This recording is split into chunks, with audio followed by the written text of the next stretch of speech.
Hello guys, today our topic is where, when and how. कहाँ, कब और कैसे। ये हिस्ट्री का बहुत ही इंटरेस्टिंग टॉपिक है जिसमें हम एक टाइम पीरियड को किस तरह से डिवाइड किया गया है और किस किस पीरियड के हिसाब से किस किस को किस नाम से जाना जाता है। अब हमारे पास जो भी हमें अगर अपनी हिस्ट्री को पढ़ना है तो गाइस हिस्ट्री क्या है? हिस्ट्री हमारा पास्ट है, हमारी बीती हुई जो कहानी होती है किसी देश की, तो वो क्या होती है, उसकी हिस्ट्री बन जाती है। तो अब हमारी हिस्ट्री के अकॉर्डिंग हमारे जो टाइम पीरियड को कितने भागों में डिवाइड किया गया है, कितने भागों में बांटा गया है। सबसे पहले आता है एंशियंट, प्राचीन टाइम। एंशियंट मतलब प्राचीन टाइम, जो पुराना टाइम। सेकेंड पे आता है मेडिवियल, मध्यकाल, जो बीच का टाइम था। उसके बाद आता है हमारे पास मॉडर्न टाइम, जिसको हम कहते हैं आधुनिक काल। ठीक है, तो अब हम इन तीनों के बारे में पढ़ेंगे। सबसे पहले क्या है कि भारत जो है, भारत में गाइस जो आधुनिकरण है या आधुनिक काल है, उसका जो टाइम था वो काफी लेट शुरू हुआ कंपैरेटिवली यूरोप के। यूरोप में ये जो टाइम पीरियड था 16th सेंचुरी के करीब, वहां पे आधुनिक काल जो था, मॉडर्न टाइम था, मॉडर्न कह लो कि टाइम स्टार्ट हो गया था। लेकिन जो हमारे इंडिया में वही आधुनिक काल 18th सेंचुरी में आया। उसके कई रीजन थे। वो रीजन ये है कि जो भारत था गाइस, भारत में जो विकास की गति थी वो 18th सेंचुरी में आने के बाद तेज हुई थी। पर जिन देशों ने बहुत तेज गति से, बहुत तेज रफ्तार से अपना डेवलपमेंट किया या डेवलपमेंट की तरफ बढ़ते गए, वहां पर जो मॉडर्न टाइम था, वहां पे जो मॉडर्न टाइम था वो 16th सेंचुरी में स्टार्ट हो गया।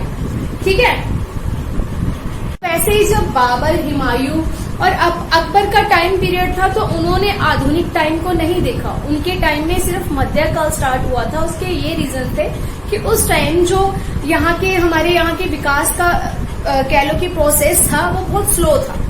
स्लो प्रोसेस की वजह से हम आधुनिकरण की तरफ यूरोप की कंट्री के कंपैरेटिवली बहुत लेट पहुंचे। लेकिन फिर हुआ ऐसे, जब 18th सेंचुरी में आए तो यहाँ पर कुछ ऐसी जातियों ने जन्म लिया। मुगल बादशाह औरंगजेब की डेथ के बाद यहाँ पे मराठे, रुहेल, सिख, राजपूत, और इन्होंने फिर भारत को तरक्की के रास्ते पे चलाना शुरू कर दिया। तो फिर जो हमारा भारत था वो भी आधुनिकरण की तरफ जाने लगा गाइस। लेकिन यहाँ पे डच हुए, फॉरेनर्स हुए, ठीक है, पुर्तगालीज हुए, बहुत सारे फॉरेनर कंट्री से रिलेटेड बहुत सारे कह लो कि कंट्री यहाँ पे आए और उन्होंने अपनी प्रभुसत्ता यहाँ जमाने की बहुत कोशिश की। बहुत अपनी पावर को यहाँ पे स्थापित करने के लिए उन्होंने बहुत जोर लगाया, लेकिन वो कर नहीं पाए। ठीक है, क्यों? क्योंकि जो नई जातियों उभरी थी वो काफी स्ट्रगल के बाद वो इस चीज को समझ चुकी थी कि जो इंडिया है वो उनकी कंट्री है। उन्होंने किसी भी तरह से अपने देश को उनसे बचाना है। तो गाइस इसी तरीके से, लेकिन हमें हमारी हिस्ट्री के बारे में कैसे पता चलता है कि जो हमारा इतिहास है वो 3 भागों में बांटा गया, और हमारे इतिहास की जो ये सारी चीजें हैं कि कौन सा काल मध्यकाल था, एंशियंट टाइम, मॉडर्न टाइम, या फिर कह लो कि इसके बाद मेडिवियल टाइम, ये तीनों जो पीरियड्स थे जिनको मैंने अभी अलग अलग बोला, ठीक है, वो कब कब और कैसे कैसे आए, वो किस तरह से हमें इन चीजों के बारे में पता चलता है। अभी जैसे मैंने आपको बताया कि 16th सेंचुरी में जो कह लो कि यूरोप है, वहां पे जो मॉडर्न टाइम था वो स्टार्ट हो गया था, आधुनिक टाइम वहां, क्योंकि उन्होंने बहुत तीव्र गति से या बहुत कह लो कि बहुत जल्दी उन्होंने अपना डेवलपमेंट किया, जिसकी वजह से वो बाकी देशों से आगे निकल गए। लेकिन फिर इंडिया में क्या हुआ गाइस, जब ये स्ट्रगल शुरू हुआ, आजादी का स्ट्रगल शुरू हुआ, तो बहुत सारी लैंग्वेजेस जो थी लोगों ने सीखनी शुरू करी। बहुत सारे ऐसे सोशल वर्कर्स थे जिन्होंने बगावत शुरू करी, क्योंकि उस टाइम हमारी सोसाइटी के अंदर, हमारी कंट्री के अंदर बहुत सारी बुराइयां पनप रही थी। उन बुराइयों की बगावत होने लगी, और जब ये लोगों ने अलग अलग लैंग्वेजेस को सीखना, एक्सेप्ट करना शुरू किया, लिटरेचर भी जो था, यहाँ का साहित्य था, वो काफी वास्ट हो गया। तो इसी तरह से हम आगे निकलते 18th सेंचुरी का टाइम जो था, आधुनिक टाइम आया। फिर 1947 में आजादी के लिए संघर्ष चला और हमने आजादी को पाया भी। लेकिन इस चीज को पाने के लिए गाइस बहुत ज्यादा स्ट्रगल करना पड़ा, और इतनी कठिनाइयों के बावजूद आज ऑल ओवर वर्ल्ड के बीच हमारी कंट्री का एक नाम है, हमारी कंट्री का एक पहचान है। तो उसके पीछे हमारे जितने भी स्ट्रगलर हैं, समाज सुधारक हैं, जितने भी इंडियंस हैं, उनका बहुत बड़ा योगदान है। तो अभी हम इन चीजों को थोड़ा ब्रीफली पढ़ेंगे। अब जैसे मैंने आपको बताया कि मुगल मुगल बादशाह औरंगजेब की मृत्यु के बाद यहाँ पर काफी सारे युद्ध हुए। कह लो कि जितने भी स्वतंत्र एक बहुत बड़ा शासक था, उस शासक के अंदर जितनी भी रियासतें थी, जितनी भी कह लो कि अलग अलग छोटे छोटे राज्य या क्षेत्रीय लोकल लेवल की एडमिनिस्ट्रेशन थी गाइस, तो स्थानीय प्रशासन था, उनके बीच भी आपसी लड़ाई झगड़े होने लगे और हर किसी ने अपने ही एरिया को क्या है एक स्वतंत्र एरिया घोषित कर दिया और वहां पे एक अलग ही सम्राट उठ खड़े हुए। तो इसी तरह 1724 में निजाम उल मुल्क जो कि हैदराबाद के लिए उन्होंने काफी लड़ाई लड़ी और हैदराबाद को एक स्वतंत्र क्षेत्र घोषित कर दिया। और उसी के बाद ही मुर्शिद कुली खां और अलीवर्दी खां इन्होंने भी क्या किया, बंगाल के लिए इन्होंने लड़ाइयां लड़ी और बंगाल को भी एक स्वतंत्र राज्य घोषित कर दिया। और 1739 में एक सैयद खान ने भी अवध को क्या किया, एक स्वतंत्र राज्य घोषित कर दिया। उसके अलावा हैदर अली और टीपू सुल्तान ने भी अपने मैसूर को स्वतंत्र घोषित करने के लिए इस चीज में भाग लिया।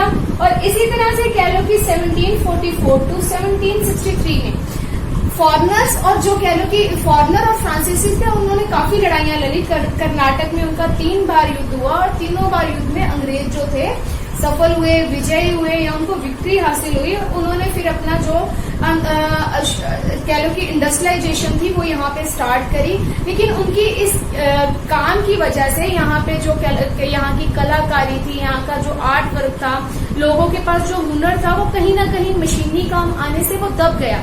उन्होंने इन चीजों को दबा दिया। तो अब हम ये चीजें पढ़ेंगे कि हाँ भाई कैसे कौन कौन सी ऐसी चीजें हैं जिससे हमें पता चलता है अपने उस टाइम पीरियड के बारे में या ये सारी चीजों के बारे में कि हमारी हिस्ट्री में किस काल में क्या क्या हुआ और ये सारी चीजें कौन सी चीजें हैं जो हमें ये चीज बताती हैं।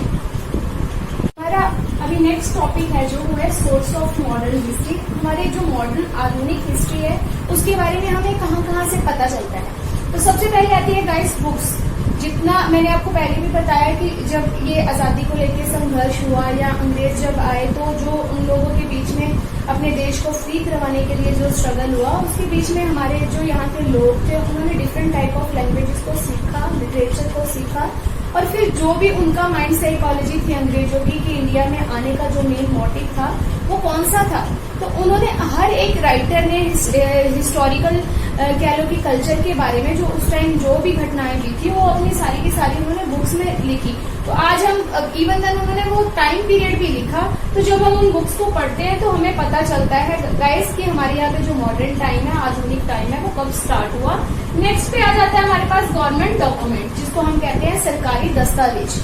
तो अब अभी जो काम होता है गाइस वो कंप्यूटराइज होता है, कंप्यूटर पे सारा डाटा जो होता है वो स्टोर होता है। लेकिन उस टाइम में ऐसे कुछ डॉक्यूमेंट्स तैयार किए जाते थे जिनकी फाइलें तैयार करी जाती थी, चाहे वो टाइप की जाती थी, चाहे वो हैंड राइट की जाती थी।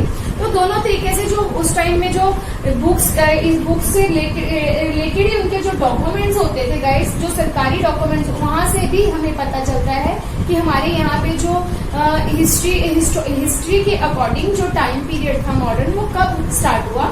नेक्स्ट हमारे पास आ जाते हैं न्यूज़पेपर, मैगजीन्स, ठीक है। उसके अलावा और तरह के कुछ कह लो कि जिसको नॉर्मल लैंग्वेज में रसाले, ठीक है, इस तरह की बहुत सारी ऐसी चीजें थी जो लोग पढ़ते थे और कॉमन लोगों तक वो पहुंचते थे। इनमें से कुछ न्यूज़पेपर थे जैसे द ट्रिब्यून और द टाइम्स।